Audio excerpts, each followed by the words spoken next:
Hello जी, स्वागत है एक बार फिर से आपका महाकाल की नगरी उज्जैन में। और अगर आपने भी अपनी यात्रा का प्लान बना लिया है या फिर आप अपनी यात्रा का प्लान बनाना चाहते हैं और आप जाना चाहते हैं महाकालेश्वर घूमने के लिए या फिर उज्जैन घूमने के लिए, तो कई सारी प्रॉब्लम्स, कई सारी समस्याएं आपके सामने आती हैं और फिर आपके मन में कई सारे ढेरों क्वेश्चन उठते हैं कि जैसे उज्जैन कैसे जाएं, उज्जैन में जाने के बाद फिर हम रुकें कहाँ पे अपना होटल लें, जिससे कि जब दर्शन करने जाएं तो मंदिर के पास में होटल हो, और खाने की क्या व्यवस्था होगी, मंदिर में दर्शन करते समय कितना टाइम लगेगा, या फिर मंदिर के अंदर फ़ोन लेके जा सकते हैं या फिर वहाँ पे कैमरा लेके जा सकते हैं, और ढेर सारे क्वेश्चन इसी तरह के आपके मन में उठते हैं। सारे क्वेश्चन, सारे प्रश्नों का आज मैं आपको जवाब दूंगा और आपकी यात्रा को सुगम बनाने में मैं आपकी सहायता करने वाला हूँ। तो महाकालेश्वर की यात्रा की शुरुआत करते हैं उज्जैन जंक्शन से।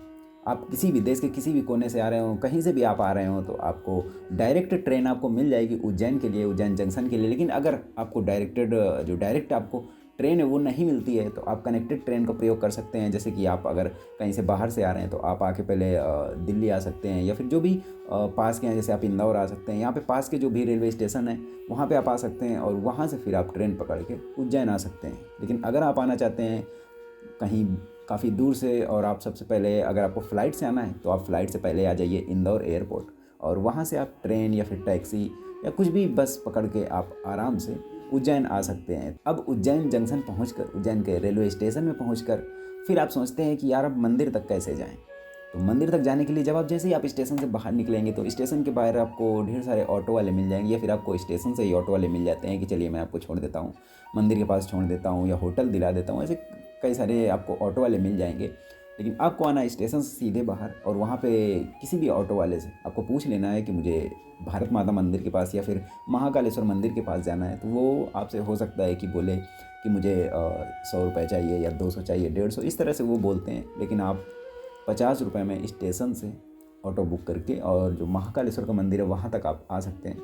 वैसे तो जो किराया होता है वो 20 रुपये या 15 रुपये पर पर्सन होता है वहाँ से, क्योंकि यार 2 से 2.5 किलोमीटर की दूरी है स्टेशन से लेके मंदिर तक की। अब आप स्टेशन से ऑटो पकड़िए और पहुँच जाइए मंदिर के पास। अब आपके मन में ये क्वेश्चन उठेगा कि ठीक है, ऑटो ले लिया, मंदिर के पास भी पहुँच गए, लेकिन अब मुझे रुकना है तो मैं रुकूँगा कहाँ पे? तो आपके मन में ये प्रश्न उठेगा कि अब रुकना कहाँ पे है। तो रुकने के लिए मैं आपको बता देता हूँ सबसे जहाँ पे मैं रुका हुआ था और जो सबसे पास में होटल है जो, तो मुझे लगा कि यार ये काफ़ी अच्छा है, क्योंकि मंदिर से नियर बाई में है, मंदिर के पास में है। मंदिर में वैसे तो कई सारे गेट हैं एंट्री के लिए, लेकिन जो एक एंट्री गेट है वो भारत माता मंदिर के सामने वाली मार्केट से वहाँ पे एंट्री होती है। उसी मार्केट के सामने एक गेट है और वहाँ से आप बस मुश्किल से आपको होटल से 50 मीटर चलना पड़ेगा और आप पहुँच जाएंगे मंदिर में। दर्शन करने के आप मंदिर परिसर में पहुँच जाएंगे। तो जब इतना नज़दीक है वो मंदिर से होटल, तो मैंने सोचा कि यहीं पर सही रहेगा। क्योंकि अगर आप देखिए, अगर आप कहीं पे दूर होटल ले लेते हैं या फिर आप लेते हैं होटल 4 किलोमीटर 5 किलोमीटर, फिर आपको थोड़ी सी प्रॉब्लम होती है आने में, दर्शन करने में और घूमने जाने में। तो उसके लिए आपको सबसे ये इम्पोर्टेंट है कि जब आप वहाँ से चलें तो आप उनसे बोलिए, ऑटो वाले से या किसी से, कि चलिए मुझे भारत माता मंदिर के पास उतार दीजिएगा। तो वो ऑटो वाला आपको भारत माता मंदिर के पास ले आएगा और सामने ही मार्केट में जैसे ये होटल जो मैं आपको दिखा रहा हूँ, आपको जो इसकी डिटेल्स है वो सभी आपको मिल जाएगी डिस्क्रिप्शन में। और ये होटल जो आपको दिखा रहा हूँ ये मेरे को काफ़ी अच्छा लगा यार। मतलब अगर आप 5 से 10 लोग आ रहे हैं या फिर आप 15 लोग आ रहे हैं या फिर आप 2 लोग आ रहे हैं, तो इसके लिए अगर आप 2 लोग आ रहे हैं तो उसके लिए भी आपको एक कमरा रूम है 2 लोगों के लिए। या फिर अगर आप 5 से 10 लोग भी आ रहे हैं तो उसके लिए भी आपको एक रूम में 5 लोगों के लिए भी डबल बेडेड रूम भी है और सिंगल बेड रूम भी है।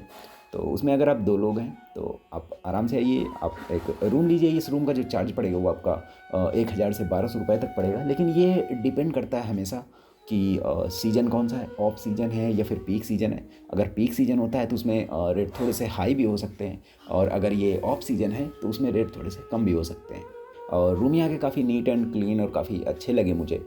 तो जो भी इसकी कॉन्टैक्ट डिटेल्स और बुकिंग डिटेल्स है उसके लिए मैं आपको डिस्क्रिप्शन में सारी डिटेल्स दे दूँगा, वहाँ से आप जाके कांटेक्ट कर सकते हैं। और अगर आप 5 से 10 लोग आ रहे हैं तो आपको 5 लोगों के लिए एक रूम मिल जाएगा। जो ये डबल बेडेड रूम आप देख रहे हैं, ये काफ़ी अच्छा और काफ़ी बड़ा, काफ़ी स्पेसियस रूम भी है। तो ये आपको मिल जाएगा और इसका चार्ज होगा लगभग 1500 रुपये से लेके 1800 रुपये तक। तो इसमें फिर से वही बात आती है कि ये सीज़न के हिसाब पे डिपेंड करता है, सीज़न पे डिपेंड करता है कि ऑफ सीज़न पे इसके रेट थोड़े से लो भी हो सकते हैं, और जो पीक सीज़न होता है तो इस पर जो रेट हैं वो थोड़े से हाई भी हो सकते हैं। ये आप देख लीजिएगा कि आपको पीक सीज़न में आना है या फिर आपको ऑफ सीज़न में आना है। अब चलिए, रुकने की, पहुंचने की बात हो गई मंदिर की। अब आप रुक भी लिए अब रुकने के बाद फिर आप पूछोगे कि अब रुक तो गए, लेकिन अब यहाँ पे खाने की क्या व्यवस्था है? हमें फ्रेश होने के बाद, नहाने के बाद फिर तो खाना है। हाँ, आप दर्शन करने जाएंगे, दर्शन करने के बाद फिर खाने की व्यवस्था भी बताऊँगा। लेकिन पहले मैं आपको बता देता हूँ कि अगर आप यहाँ पे आके रुकते हैं तो खाने की आपको क्या व्यवस्था मिलेगी उज्जैन में। तो उज्जैन में आपको खाने की व्यवस्था ये मिलेगी कि आपको कई सारे रेस्टोरेंट, और इसी मंदिर के सामने वाली जो गली है, मंदिर के सामने वाली गली में, मार्केट में, वहाँ पे आपको कई सारे रेस्टोरेंट मिल जाएंगे जहाँ पर आपको 70 रुपये से लेकर 150-200 रुपये तक की थाली मिल जाएगी खाने के लिए, और काफ़ी अच्छा खाना आपको मिल जाएगा खाने के लिए। तो आप ये समझिए कि अगर मैं आपको शॉर्ट में बताऊं कि तो आप 100 रुपये में एक बजट थाली आप आराम से खाना खा सकते हैं, फिर 70 से 80 रुपये में आपको खाना आराम से मिल जाता है और काफ़ी अच्छा खाना होता है। तो खाने की भी आपकी प्रॉब्लम सॉल्व हो गई। अब बात करते हैं, सबसे जो मेन बात आती है, मुख्य जो बात आती है, वो आती है कि अब चलो खाना भी खा लिए और रुक भी लिए, हमने नहा लिया, फ्रेश हो गए, अब चलते हैं मंदिर में दर्शन करने के लिए। तो मंदिर में दर्शन करने के लिए अब वहाँ से आप सब सोचते हैं कि यार मैं क्या सामान लेके जाऊँ, अगर मेरे पास बैग है तो मैं अपना बैग लेके जाऊँ या फिर बैग को बाहर छोड़ के जाऊँ। तो आप ये समझिए कि आप जितना कम सामान मंदिर में लेके जाएंगे उतना ही आपके लिए अच्छा होगा। अब जो बैग है, आप जहाँ पे भी रुके हुए हैं, आप अपना बैग वगैरह सारी चीज़ें वहाँ पे रख के जाइए। तो चलिए, अगर आपने बैग ले रखा है या फिर आपने शूज़ पहन रखे हैं, तो एक क्वेश्चन आपके मन में ये भी आता है कि यार जूते कहाँ उतारेंगे। तो जूते जब आप पहन के जाएंगे तो जूते को रखने के लिए शूज़ स्टैंड बने हुए, वहाँ पे मंदिर परिसर में ये शूज़ स्टैंड बने हुए हैं और वो बिल्कुल निःशुल्क हैं। तो आप वहाँ पे जाके अपने जूते रख सकते हैं और वापस आके अपने जूते ले सकते हैं। तो आपको अगर किसी दुकान जैसे जो शॉप वाले होते हैं कि प्रसाद ले लीजिए और जूते वूते रख लीजिए, तो आप चाहो तो वहाँ पे रख सकते हो। लेकिन जूते स्टैंड बने हुए हैं, शूज स्टैंड बने हुए हैं, तो आप वहाँ पे जाके अपने जूते रख सकते हैं। और अब मंदिर में जाने से पहले अब आप पूछोगे कि यार वहाँ पे हम क्या क्या लेके जा सकते हैं। तो मंदिर में आप मोबाइल, ट्राईपॉड, गिम्बल या कैमरा, ये कुछ भी, कोई भी चीज़ आप वहाँ पे लेके नहीं जा सकते हैं। तो फिर जब वहाँ पे हम लेके नहीं जा सकते हैं, क्योंकि यार आप अगर सोचोगे कि मैं चुपके से लेके चला जाऊँगा, तो ऐसा नहीं है। 2 जगह आपकी जाँच होती है, तो आप वहाँ पे फिर यार क्यों फालतू, वहाँ पे मना है ना पूरी तरह से। फ़ोन, गिम्बल, कैमरा और ट्राईपॉड, ये सारी चीज़ें ले जाना वहाँ पे मना है। तो हाँ, पहले ऐसा था कि आप मोबाइल लेके अंदर जा सकते थे, लेकिन अब मोबाइल फ़ोन भी आप लेके अंदर नहीं जा सकते हैं। और फिर आप सोचोगे क्या मोबाइल जब अंदर लेके नहीं जा सकते और मैं अकेला गया हूँ वहाँ पे घूमने, तो फिर मोबाइल कहाँ पे रखूँ। तो मोबाइल रखने के लिए वहाँ पे मोबाइल लॉकर बने हुए, जब भी आप मंदिर में दर्शन करने के लिए जाएंगे तो मोबाइल लॉकर आपको मिल जाएंगे। जो भी एंट्री गेट हैं दोनों, मतलब सभी एंट्री गेट पे आपको मोबाइल लॉकर मिल जाएगा। वहाँ पे आप अपने मोबाइल जमा कर सकते हैं। आपके पास 1 मोबाइल है, 2 है, 3 है, 4 हैं, 10 है, उससे फ़र्क नहीं पड़ता है। आप अपने सारे मोबाइल वहाँ पे जमा कर सकते हैं जो भी हैं, और वहाँ पे आपका नाम लिखा जाएगा, आपका मोबाइल नंबर और आपकी फ़ोटो खींची जाएगी। अब आप ये सोच रहे होगे ना कि फ़ोटो यार क्यों खींची जाती है। तो इसलिए खींची जाती है क्योंकि देखिए, जैसे आपने फ़ोन लिया, फिर फ़ोन आपने जमा किया और फिर लेने के लिए आपको ही आना पड़ेगा, कोई दूसरा आपका फ़ोन लेके नहीं जा सकता है, क्योंकि इसीलिए तो आपकी फ़ोटो खींची जाती है। तो वहाँ पे आप फ़ोन जमा करेंगे और ये भी बिल्कुल निःशुल्क होता है। आपको एक डिजिटल पर्ची दी जाती है जब आपका मोबाइल जमा होता है, तो उस पर लिखा होता है कि आपने कितने फ़ोन जमा किए, आपका लॉकर नंबर क्या है, आपका नाम क्या है, आपका मोबाइल नंबर क्या है, सारी चीज़ें उस पर लिखी होती हैं। वो पर्ची आप वापस आके, जब आपको फ़ोन लेना है तो आप पर्ची वो वापस आके देंगे और अपने फ़ोन वापस ले लेंगे। तो मोबाइल आपको लेके नहीं जाना है, ये बिल्कुल क्लियर है। और आप चुपके से ऐसे अंदर लेके नहीं जा सकते कि बैग में डाल के ले गए, या फिर ऐसे करके मोबाइल लेके आप नहीं जा सकते हैं, क्योंकि मैंने बताया ना कि 2 जगह वहाँ पे जांच होती है और थोड़ा सा स्ट्रिक्ट हो गया है काफ़ी। तो आप फ़ोन वगैरह अंदर लेके नहीं जा सकते हैं। अब वहाँ पे जब आपने फ़ोन जमा कर दिया, फिर उसके बाद आपको 2 लाइनें मिलेंगी वहाँ पे। आप अंदर की ओर जाएंगे, जब मुख्य गेट की ओर आप जाएंगे तो वहाँ पे 2 लाइनें आपको लगी मिलेंगी। एक तो जिसमें कि जो पुरुषों की अलग लाइन और महिलाओं की अलग लाइन, वो सिर्फ थोड़ी दूर के लिए होती है। अगर आप अलग अलग लाइनों में लग जाएंगे तो हो सकता है आप आगे पीछे भी हो जाएं। तो जब भी आप जाएं, वो आप साथ में जाके दर्शन कर सकते हैं। वो 2 लाइनें जो लगी होती हैं वो सिर्फ मुख्य गेट के बाहर ही होती हैं। बाकी मुख्य गेट के अंदर जब आप घुसेंगे तो वहाँ पे सारी लाइनें एक ही होती हैं, मतलब महिला और पुरुष की एक ही लाइन होती है, किसी की भी अलग अलग लाइन वहाँ पे नहीं होती है। अब वहाँ पे लाइन में लगने के बाद फिर अब बात ये आती है कि वहाँ पे दर्शन करने में कितना टाइम लगता है। तो जब आप मुख्य गेट से घुसेंगे तो मुख्य गेट से फिर उसके बाद आपको जो जिग जैग वाले लाइनें आपको मिलेंगी, वहाँ पे 10 से 15 जिग जैग लाइन है। तो वहाँ पे आपको घूमने में लगभग 1 से 1.5 घंटे का टाइम, या फिर यूँ कहें कि 1.5 से 2 घंटे का टाइम आपको वहाँ पे लग जाता है, जो हॉल बना हुआ है।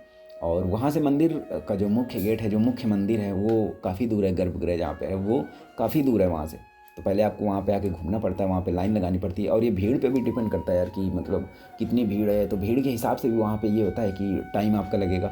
अगर कम भीड़ है तो हो सकता है आपको 1 से 1.5 घंटे लगे, लेकिन अगर ज़्यादा भीड़ है तो हो सकता है कि आपको 2 से 3 घंटे भी लग जाएँ वहाँ पे, या फिर 4 घंटे भी लग सकते हैं।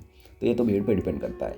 लेकिन अगर मैं शॉर्ट में बोलूँ कि वहाँ से जो मुख्य गेट है जहाँ से आपकी एंट्री होती है, तो एंट्री होने से लेके और गर्भगृह या फिर नंदी हॉल तक पहुँचने में, जहाँ पे आपको दर्शन करना है, वहाँ तक पहुँचने में आपको 2 से ढाई घंटे का टाइम आराम से लग जाता है। तो इस तरह से प्रिपेयर होके जाएँ कि मुझे टाइम लगने वाला है। आप ये सोच के ना जाएँ कि यहाँ से आप मुख्य गेट से आप घुसे और सीधे जाके आप दर्शन करने लगे, ऐसा कुछ भी नहीं है। वहाँ से आपको टाइम लगेगा और 2 से 3 घंटे का टाइम आपको लगने ही वाला है। तो अब चलिए, जब दर्शन करने की बात मैंने बता दी, तो अब देखिए लाइन की बात में मैंने बता दी आपको, और टाइमिंग की बात भी आपको बता दी। तो अब आप ये सोचेंगे कि चलो मैं वीआईपी दर्शन कर लेता हूँ, तो उसके बारे में भी मैं आपको बता देता हूँ। वीआईपी दर्शन में क्या है कि देखिए, वीआईपी दर्शन की जो लाइन होती है, वो आपको जो एंट्री गेट ये नॉर्मल लाइन वाला, यहाँ से वो अलग होती है। लाइन जो होती है 250 रुपये वाली, वो तो उसके लिए टिकट के लिए आपको क्या करना है कि उसके लिए टिकट आपको मिलेगी जो बड़ा गणेश मंदिर है वहाँ पे लेफ्ट साइड में तत्काल बुकिंग का जो काउंटर है, वहाँ पे 250 रुपये में ये वीआईपी टिकट मिलती है। और वीआईपी टिकट और नॉर्मल जो लाइन है, उसकी दोनों में अंतर ये है कि अगर आप नॉर्मल लाइन से दर्शन करने जाते हैं तो आपको हो सकता है कि 2 से 3 घंटे लगें। लेकिन अगर आप वीआईपी बुकिंग से जाते हैं या फिर तत्काल बुकिंग वाले टिकट से जाते हैं, 250 रुपये वाली जो टिकट होती है उससे अगर आप जाते हैं, तो वहाँ पे हो सकता है कि आपको 25 या 30 मिनट लगेंगे। तो 25 से 30 मिनट में आप वहाँ पे दर्शन कर सकते हैं वीआईपी बुकिंग से, या फिर तत्काल बुकिंग जिसे बोलते हैं, जो कि 250 रुपये की टिकट मिलती है। फिर आप पे डिपेंड करता है आप तत्काल दर्शन करना चाहते हैं या फिर आप नॉर्मल लाइन में जाके आप दर्शन करना चाहते हैं, ये आप पे डिपेंड करता है। अब दर्शन करने के लिए एक चीज़ और है कि जैसे आप नॉर्मल लाइन या फिर वीआईपी लाइन जिसमें भी आप जा रहे हों, तो अगर आप 1 बजे से, दोपहर के 1 बजे से, जो अभी का रूल है वो मैं आपको बता रहा हूँ कि अगर आप 1 बजे से 4 बजे तक के बीच में अगर आप दर्शन करने जाते हैं तो आप गर्भगृह में जाके दर्शन कर सकते हैं। लेकिन अगर आपकी टाइम, मतलब जो आपका टाइम है वो लाइन में लग के या फिर कैसे भी करके अगर आपका 4 बजे से ऊपर हो जाता है, तो आपको फिर नंदी हॉल से दर्शन करने को मिलेंगे, यानी 30 से 40 फीट दूर से आपको शिवलिंग के दर्शन करने को मिलेंगे। लेकिन अगर आप 1 से 4 बजे के बीच में पहुंच जाते हो, तो आपको फिर आराम से अंदर जाके गर्भगृह में जाके आप शिवलिंग को छू के दर्शन करने को मिलेंगे। ये अभी का रूल था, अब फ्यूचर में रूल बदल जाए तो वो अलग बात है। लेकिन अभी का जो रूल था वो यही है कि आप 1 बजे से 4 बजे के बीच में अगर दर्शन करते हैं तो आपको यहाँ पे गर्भगृह से दर्शन करने को मिलते हैं। बहुत सारे लोगों ने पूछा था कि भाई मतलब जो भस्म आरती की बुकिंग होती है वो कैसे होती है, क्योंकि अगर हम साइट से बुकिंग करने जाते हैं तो साइट पे बुकिंग करने में क्या होता है कि जब भी आप साइट पे बुकिंग करने जाते हैं तो वहाँ पे एक भी स्लॉट अवेलेबल नहीं होते, सारे स्लॉट फुल होते हैं। तो उसके लिए यहाँ पे मंदिर परिसर में ही बुकिंग का जो काउंटर है वो बना हुआ है, भस्म आरती बुकिंग के लिए एक काउंटर बना हुआ है। तो आप यहाँ पे आके जब भी आप दर्शन करने आते हैं, आप एक दिन का स्टे कीजिए। एक दिन का स्टे करने के बाद आप बुकिंग कर सकते हैं भस्म आरती के लिए। आप काउंटर पे आइए, मंदिर परिसर में ही आपको काउंटर मिल जाएगा। अगर वैसे आपको जहाँ पे देखिए, जहाँ पे शूज स्टैंड है और जहाँ पे मोबाइल लॉकर है, उसी के थोड़ा सा जैसे ही आप आगे चलेंगे, वहाँ पे ये जो भस्म आरती बुकिंग का काउंटर है वो बना हुआ है। अगर फिर भी आपको नहीं पता चल पाता तो किसी से भी आप यहाँ पे पूछ लेंगे, वो आपको बता देंगे कि भस्म आरती की बुकिंग कहाँ पे होती है। तो ये भी प्रॉब्लम आपकी सॉल्व हो गई कि अगर आपका ऑनलाइन बुकिंग नहीं मिल पाती है भस्म आरती की, तो आप ऑफलाइन आके बुकिंग करवा सकते हैं। अब दूसरी बात यह है कि भस्म आरती में कपड़े कैसे पहनने होते हैं, या फिर जो ड्रेस कोड होता है भस्म आरती का वो क्या होता है। तो भस्म आरती का जो ड्रेस कोड होता है वो पुरुषों के लिए होता है कि वो लुंगी और कुर्ता वगैरह पहन सकते हैं, और जो महिलाओं के लिए होता है उनको साड़ी पहननी होती है। ये भस्म आरती का ड्रेस कोड होता है। और कई बार लोगों ने पूछा है कि भस्म आरती का ड्रेस कोड क्या होता है, क्योंकि उनको पता नहीं होता पहले से कि क्या ड्रेस कोड होगा। तो आपको यही ड्रेस कोड मिलेगा जब भी आप, ऐसा नहीं कि आप जीन्स या फिर ये सारी चीज़ें पहन के चले जाएँ वहाँ पे। तो जब भी आपको अगर जाना है भस्म आरती बुकिंग के लिए, आपने बुकिंग कराई, आपको भस्म आरती में शामिल होना है, तो आपको ये ड्रेस कोड फॉलो करना पड़ेगा। तो ये तो हो गई दर्शन करने की बात। और हाँ, लेदर की बेल्ट और पर्ची अलाउ नहीं है, तो इसे आप बाहर ही खोल के जाएं। इसी वजह से मैंने आपसे बोला है कि जब भी आप जितना कम सामान अंदर लेके जाएंगे उतना आपके लिए अच्छा होगा। आप अगर बैग वगैरह टांगे होंगे फिर उसमें आपको बार बार चेक करवाना पड़ेगा, और तो वही टाइम लगता जाएगा, और आप कहाँ तक बैग टांग के टहलोगे। इस वजह से मैं बोल रहा हूँ कि बैग वगैरह जो भी आप जहाँ पे रुके हुए हैं या फिर आपने जहाँ पे स्टे किया हुआ है, अपना बैग वगैरह सारा कुछ वहीं पे छोड़ के जाएं, फिर आप जाइए दर्शन करने के लिए। अब बात आती है, आपने दर्शन कर लिए, अच्छे से आपको दर्शन हो गए, फिर आप वहाँ से बाहर निकल के आएंगे, अपना मोबाइल लीजिए, लॉकर से मोबाइल अपना उठाइए और वहाँ से फिर निकल जाइए आप महाकाल लोग जो है वहाँ पे घूमने के लिए या फिर वहाँ पे दर्शन करने के लिए। तो आप वहाँ पे घूमने के लिए जो भी कॉरिडोर बना हुआ है वहाँ पे पूरा घूमने के लिए आप निकल जाइए। और वहाँ पे आप चाहें तो दिन में भी घूम सकते हैं या फिर आप चाहें तो रात में भी घूम सकते हैं, लेकिन रात में घूमना ज़्यादा अच्छा होता है। मेरी तो सजेशन है कि आप उसको रात में घूमिए, एक नाइट का स्टे कीजिए वहाँ पे उज्जैन में, और आप रात में उस कॉरिडोर को घूमिए, क्योंकि दिन में घूमने में और रात में घूमने में काफ़ी अंतर है। उसका जो महाकाल लोक या फिर कॉरिडोर का जो वीडियो है, वो मैं प्रॉपर वीडियो आपको दूंगा, अगला वीडियो, जिसमें कि मैं आपको दिखाऊंगा दिन में घूमते हुए। अगर आप दिन में घूमेंगे तो आपको कैसा लगेगा, और अगर आप रात में घूमेंगे तो आपको कैसा लगेगा, तो ये सारी चीज़ें मैं आपको उसमें बताऊंगा। और इसके लिए जो इन्फॉर्मेशन थी इस वीडियो वाली, वो सारी मैंने दे दी। फिर भी अगर आपको कुछ चीज़ें पूछनी है या फिर कहीं पे भी आपको डाउट है, तो आप बेशक आप कमेंट बॉक्स में कमेंट करके पूछ सकते हैं। सारी चीज़ें मैं आपको वहाँ पे, जो भी आपका प्रॉब्लम हो या फिर जो भी आपका क्वेश्चन हो इससे रिलेटेड, आप वहाँ पे कमेंट बॉक्स में पूछ सकते हैं। तो मैं आशा करता हूँ कि मेरे द्वारा बताई गई सारी जानकारी और जो भी मंदिर के नियम हैं, सारे नियम और सारी जानकारी आपको पता चल पाई होगी, और आपको वीडियो बेहद ही पसंद आया होगा। और देखिए, अगर आप जो उज्जैन में और भी स्थान जो हैं और भी घूमने के प्लेसेस है वो घूमना चाहते हैं, तो आई बटन में आपको एक वीडियो मिल जाएगा, वहाँ पर आपको सारी डिटेल्स मिल जाएगी। आप उस वीडियो को चेकआउट कर सकते हैं। और इस वीडियो को लाइक कीजिए और शेयर कीजिए जो भी आपके साथ इस यात्रा का प्लान बना रहे हैं। और अगर वीडियो पसंद आए तो लाइक ज़रूर कीजिए। और हाँ, और एक बात मैं आपको बता देता हूँ कि जैसे अब आपने घूम लिया, फिर उसके बाद यार होता है कि उज्जैन आए हैं तो थोड़ा सा कुछ ख़रीदारी करने का भी मन करता है कि चलो कुछ ख़रीदारी भी कर लेते हैं। तो ये जहाँ मैंने ये जो होटल मैंने बताया जहाँ पे मैं रुका हुआ था, इसी में ये इन्हीं के सामने ये मार्केट है, फिर मार्केट में शॉप है। तो इनके पास जो प्रोडक्ट हैं, इनकी शॉप में जो प्रोडक्ट हैं, प्रोडक्ट से मेरा मतलब है कि जो भी सामान होती है, जो भी चीज़ें होती हैं, जैसे कि फ़ोटो वगैरह, प्रसाद वगैरह, और जो भी सारी चीज़ें होती हैं जो पूरे उज्जैन में मिलती हैं, वो 1800 प्रोडक्ट इनके पास हैं। 1800 वैरायटी प्रोडक्ट्स की वो इनके पास है। तो आप यहाँ से चाहें तो सामान जो भी चाहें आप, फ़ोटो, वो सारा रीजनेबल प्राइस पे आप यहाँ पे ले सकते हैं। आपको जो भी चीज़ चाहिए, सारी चीज़ें आपको, जैसे फ़ोटो वगैरह, प्रसाद वगैरह, और भी बहुत सारी चीज़ें होती हैं, वो आपको यहाँ पे मिल जाएंगी। तो मैं आशा करता हूँ कि वीडियो आपको बेहद ही पसंद आया होगा। और अगर वीडियो पसंद आया तो लाइक कीजिए और शेयर कीजिए अपने प्रियजनों के साथ। तो मिलते हैं आपसे किसी ऐसे ही अगले प्यारे वीडियो के साथ, और तब तक के लिए अपना ख्याल रखिए और ऐसी ही यात्राएं करते रहिए।